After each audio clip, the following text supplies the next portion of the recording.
ATM Azharul ইসলামের বিচার আমরা বলবো একটা সুবিচার হয়েছে আলহামদুলিল্লাহ। যারা অবিচারে মারা গেছেন আমরা আল্লাহর কাছে দোয়া করি আল্লাহ তাআলা জান্নাতবাসী হোক। আগে বিচার হবে, এরপরে সংস্কার হবে, এরপরে নির্বাচন হবে। আমরা দেশে কোরআনের আইন চাই। কি আইন চাই? জোরে বলেন, কি আইন চাই? জেলা শহরে চাকরি, ব্যবসা বাণিজ্য এবং কলকাতাতে আসে তাদের যাতায়াত ব্যবস্থাকে সহজ করতে হবে।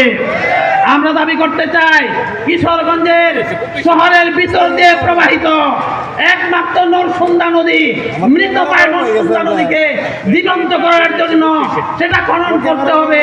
আর রাজনীতি করবে তো ময়দানে আসো, বিচার ব্যবস্থা থেকে রাজনীতি করা যায়?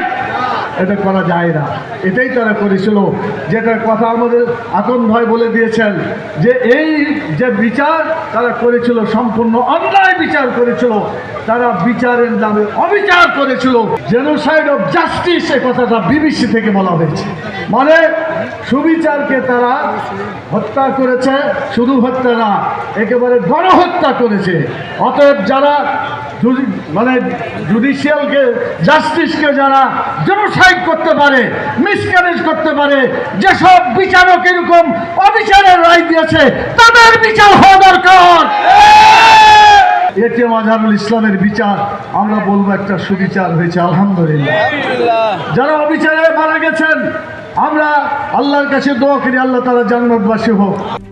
RICL TMX, যুগের পর যুগ স্থাপনা থাকে মজবুত। আল্লাহ তাদেরকে জান্নাতবাসী করুন। কিন্তু তাদের জীবনকে যেভাবে তারা অন্যায়ভাবে হত্যা করেছে এর বিচার ওই দল এবং তাদের সাথে যারা জড়িত সকলের বিচার হওয়া দরকার।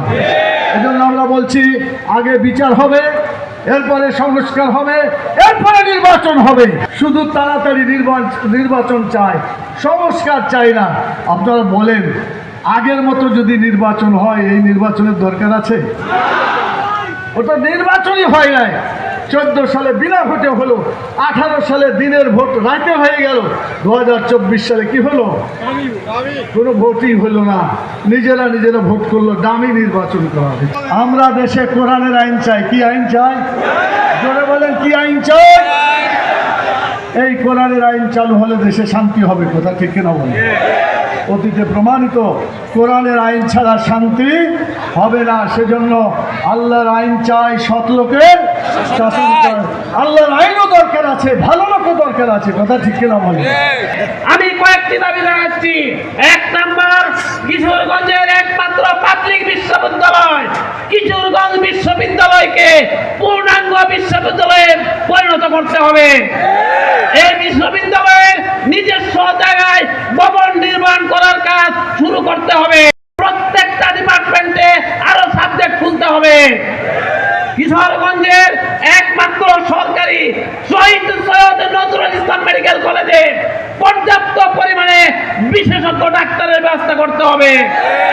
প্রয়োজনীয় সংখ্যক নার্স নিয়োগ করতে হবে এবং শহীদ সৈয়দ নজরুল ইসলাম মেডিকেল কলেজে সকল প্রকার চিকিৎসার ব্যবস্থা করতে হবে। ভৈরব থেকে ময়মনসিংহ আঞ্চলিক মহাসড়ক থেকে 2 লেন থেকে 4 লেনে উন্নীত করতে হবে। রেল সংস্কার করতে হবে। ভৈরব থেকে ময়মনসিংহগামী রেল লাইন সংস্কার করে আরো কয়েকটি ইন্টারসিটি ট্রেন চালু করতে হবে।